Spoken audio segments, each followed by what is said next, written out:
Welcome to this DelfStack tutorial video. In today's tutorial, we will learn how to add a table in draw.io. Tables are useful for organizing data neatly inside your diagrams.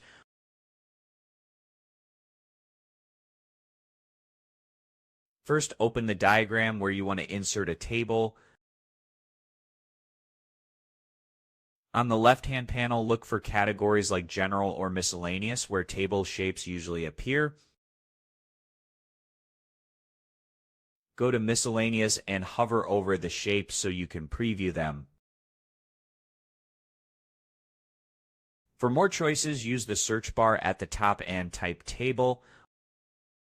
You will now see a wide range of table designs. You can also click on More Results to view additional options. Once you find a table you like, for example this one, drag it onto your canvas.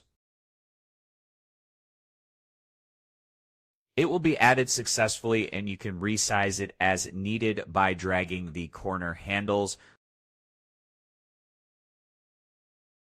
Now you can start filling in the text and organizing your information by double-clicking to edit.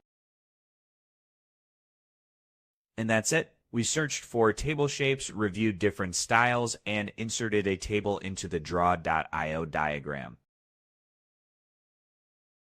Thanks for watching, and don't forget to check out the next DelfStack tutorial video.